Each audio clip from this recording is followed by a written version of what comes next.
Welcome to the Deep Dive. This week, we're diving headfirst into the world of global transportation and logistics, an industry that's truly at a massive crossroads right now. Our sources, from detailed strategic reports to, breaking news analyses, reveal a huge shakeup happening, driven by major shifts in global power and deep changes in how everything operates. Our mission today is to cut through all that information for you, pull out the most important nuggets, and help you understand exactly how these complex forces are reshaping global trade and, your supply chains. Yeah, absolutely. And if you're looking for signs of this new era, two landmark developments really stand out. First, the finalization of the U.S.-Japan trade agreement. This isn't just another deal. It's setting a new, potentially contentious template for how global trade agreements might look going forward. And second, the confirmation of advanced merger talks between two North American rail giants, Union Pacific and Norfolk Southern. Like you said, these moves aren't just about simple cost-cutting anymore. They're about a complex, high-stakes calculation involving geopolitical risk, rapid technological adoption, and critically, building in operational resilience for the long haul. Okay, let's unpack this. Our sources show how U.S.-led trade policy is actually redrawing the map of global commerce right now, creating both immense pressure and, surprisingly, some new opportunities. Let's start with that U.S.-Japan deal you mentioned. It's been called a landmark agreement. How exactly does it shake up the trade relationship between these two economic powerhouses? Specifically, we're seeing U.S. tariffs on Japanese auto imports drop significantly, from over 27% down to a new cap of 50%, which also helped prevent additional duties on other goods. And in return, Japan committed to a truly massive $550 billion investment package in U.S.-bound projects. Wow, $550 billion. Yeah, exactly. This includes strategic purchases of 100 Boeing aircraft, a significant increase in annual defense spending, and a major boost to agricultural imports, including a substantial increase in U.S. rice purchases. The market response was immediate and overwhelmingly positive. Japan's Nikkei 225 index saw a strong surge, with major players like Mazda and Toyota experiencing double-digit gains. Even European automakers with significant U.S. exposure saw strong increases, signaling broad market approval. What's truly fascinating here, and the real insight, isn't just the 15% tariff number itself. It's how the U.S. administration is effectively, weaponizing that number, using it as a strategic benchmark to put immense pressure on other key trading partners. We're talking about the European Union, which now faces a potential 30% threat, Canada a 35% threat, and Brazil a steep 50% duty. This approach fundamentally signals a pivot away from traditional multilateral frameworks like the WTO towards a more aggressive U.S.-centric hub-and-spoke model of trade. That's a game changer for how global businesses have to navigate complexity and risk. A hub-and-spoke model, right? Exactly. It's also worth noting, though, that some critics, like certain U.S. auto manufacturers, argue it might favor Japanese imports. And bigger issues like tariffs on steel, aluminum, medicines, and microchips are still left unresolved. So it's not a complete picture yet. Right, unfinished business. And speaking of pressure points, that August 1st deadline you just alluded to, the global transportation and manufacturing sectors are really bracing for what could be a significant shock. What exactly are the threats on the table, and how are other countries reacting? You mentioned Canada, the EU. Yeah, the threats are significant. A potential 35% on all imported Canadian goods, 30% for the EU, 50% for Brazil is now finalized. Canada is reportedly holding emergency meetings. The EU is delaying its own retaliatory duties, likely hoping for a last-minute deal. But these tariffs are far more than just negotiating tactics. They're direct instruments of industrial policy. They're designed to force a global realignment of supply chains. We're witnessing an acceleration of friendshoring, essentially, moving production to allied or geographically closer nations and regionalization. Friendshoring, we hear that term a lot now. We do, and it's playing out in real time through corporate investment decisions. For example, Chinese EV manufacturer BYD is planning a major assembly plant in Pakistan, specifically to serve a region not targeted by these tariffs. And in the pharmaceutical sector, both Biogen and AstraZeneca have announced multi-billion-dollar investments to expand U.S. manufacturing, which is a direct response to this policy push for domestic production. Even technology giants are accelerating their diversification of suppliers out of China because of these, fresh trade tensions. And this tariff-driven realignment isn't just theoretical. It's directly visible in global freight data. The crucial China-U.S. container trade is trending sharply downward, precisely as the traditional peak shipping season should be ramping up. Projections for the Port of Los Angeles show substantial year-over-year declines in import volumes for late July. Big drops. But here's what really flips the script. This isn't indicative of a collapse in global demand. On the contrary, Drewry's Global Container Port Throughput Index actually saw a modest rise, and container exports from the Far East to Europe remain robust.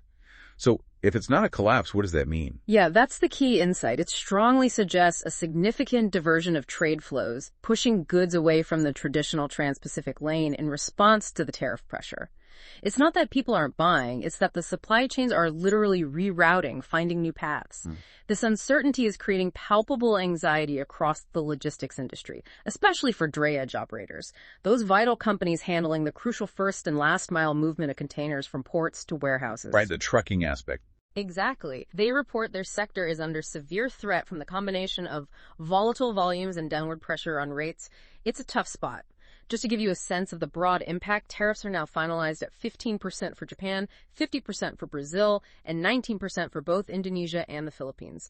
Proposed tariffs for Canada are 35%, for the EU 30%, and Vietnam 20%, with China facing a potential 145% snapback. Wow, 145% snapback for China. That's an enormous deterrent. It truly makes you wonder how companies are even beginning to plan for that level of uncertainty. So, as this geopolitical landscape shifts, how are industry players themselves responding? Are we seeing massive structural changes to kind of fortify their networks? Well, this week, the North American rail industry was absolutely shaken by the confirmation that Western giant Union Pacific and Eastern counterpart Norfolk Southern are in advanced merger discussions. This could create a true coast-to-coast U.S. railroad of monumental scale, with intermodal freight that's cargo moved in standardized containers that can switch between modes like rail, ship, or truck, potentially constituting over half of the combined entity's total volume. Massive. And the Surface Transportation Board, the federal body that would have to approve the deal, has already moved proactively, signaling exceptionally high regulatory scrutiny for what would be a truly transformative move. Right. And here's where it gets really interesting. And you can't view this move in isolation. It's a direct strategic response to the 2023 merger of Canadian Pacific and Kansas City Southern. Remember that. It formed CPKC, the first single-line railway connecting Canada, the U.S., and Mexico. The first North American railway? Yeah, exactly. That CPKC merger was a massive bet on the growth of nearshoring and the strengthening of the USMCA trade bloc. Now, the proposed UP-NS merger appears to be an even bigger bet on that exact same trend. If approved, it would fundamentally remake North American logistics into two dominant east-west transcontinental players, a combined UP-NS and its primary rival BNSF, and one dominant north-south player, CPKC. This would dramatically alter network options and pricing power for shippers across the entire continent. For you, the consumer, it means potentially very different pricing and transit times for goods moving across the country. Definitely something to watch. Shifting gears to the global maritime sector, it feels like a complete sea of contradictions right now. We're seeing weakening demand on some key trade lanes, like the Trans-Pacific decline we just discussed, but that's coexisting with crippling congestion at major global hubs like Antwerp, Rotterdam, and Singapore, just jammed up. Total gridlock in some places. And if that weren't enough, Red Sea security risks have resurfaced with a vengeance. After a period of relative calm, Houthi rebels renewed their attacks, sinking 2 cargo ships and prompting immediate military retaliation. This caused war risk insurance premiums for vessels transiting the region to more than double. What's the takeaway from all this chaos? Well, this raises an important question. How do these bottlenecks even happen? It's a perfect storm of factors: vessel unreliability, ongoing labor issues, and of course the disruptive effects of those much longer transit times caused by Red Sea diversions. Sailing around Africa adds a lot of time. A huge amount of time and cost. It's a complex picture. And while total CO2 emissions from container ships dropped last year, which sounds good, the reality is that many sea cargo charter signatories are actually falling further behind the IMO's climate targets. We're also seeing a troubling retreat in green hydrogen project development globally. So the green transition isn't exactly smooth sailing either. No pun intended. Right.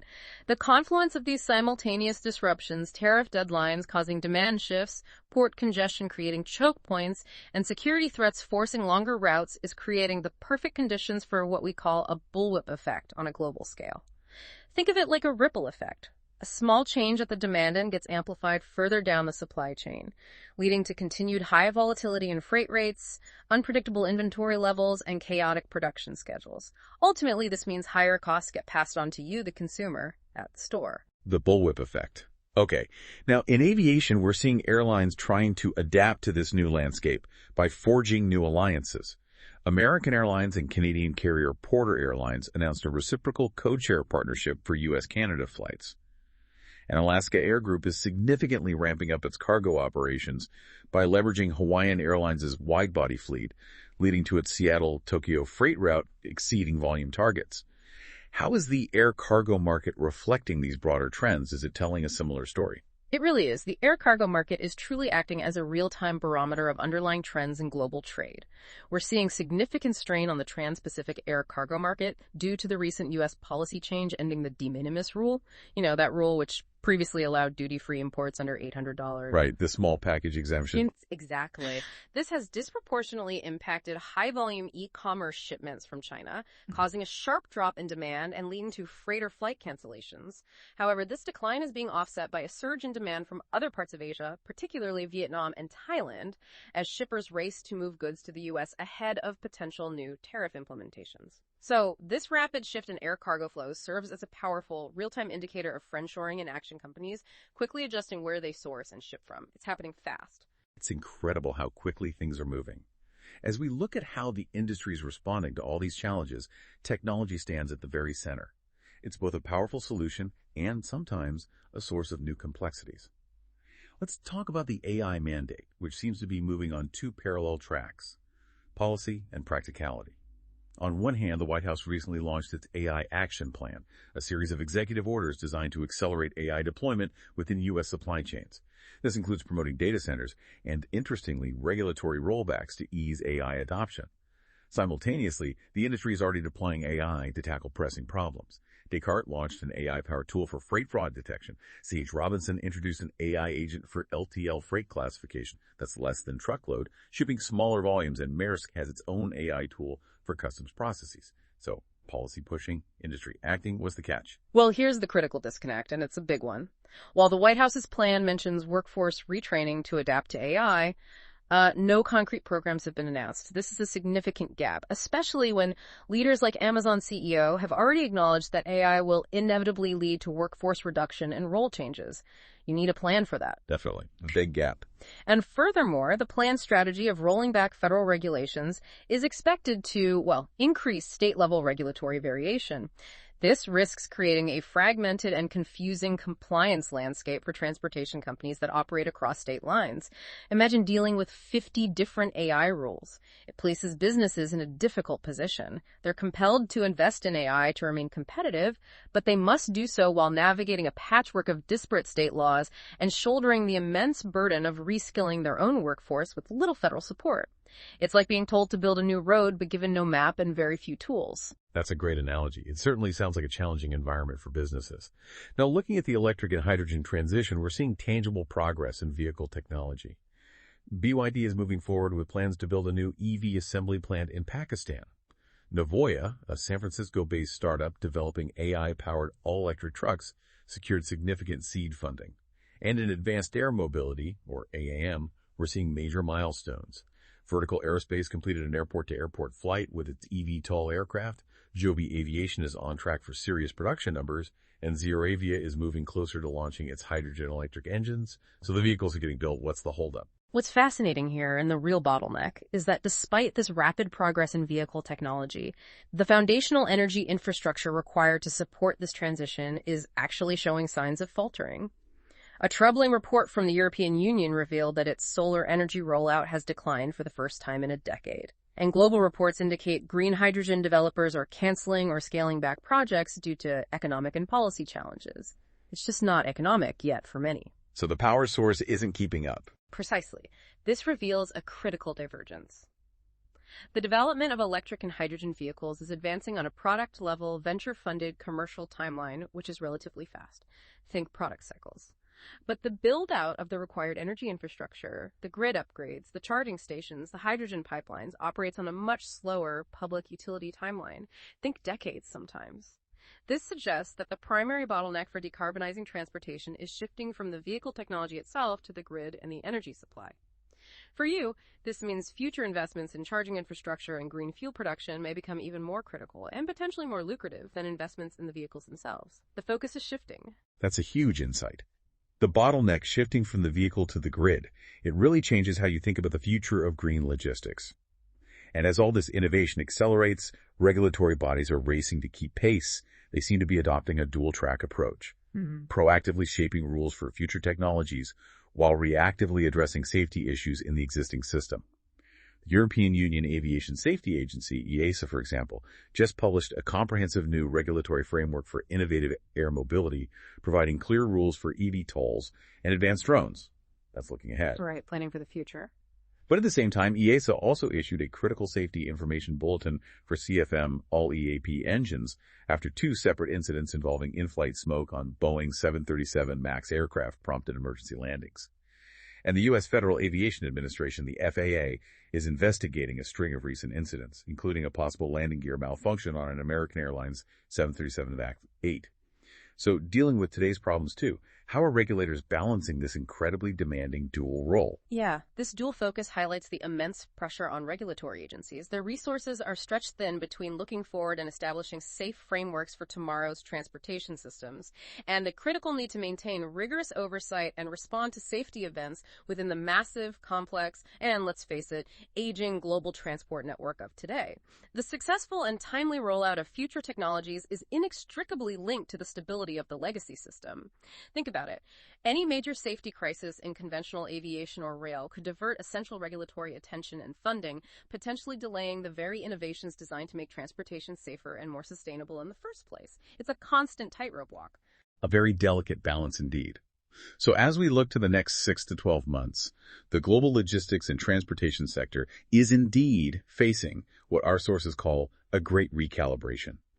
We can definitely expect continued volatility from those August 1st tariff deadlines, and the entire North American market will be watching the Union Pacific-Norfolk Southern merger very closely. Plus, we're going to see a reality check for AI and electric vehicles as they confront these practical challenges of workforce development and infrastructure readiness you mentioned. Yeah, exactly. And this raises an important question. If we think about the future of transportation, where do you see the primary bottleneck for decarbonization? Is it in the vehicle technology itself, or is it really in building out the fundamental energy infrastructure required to support it?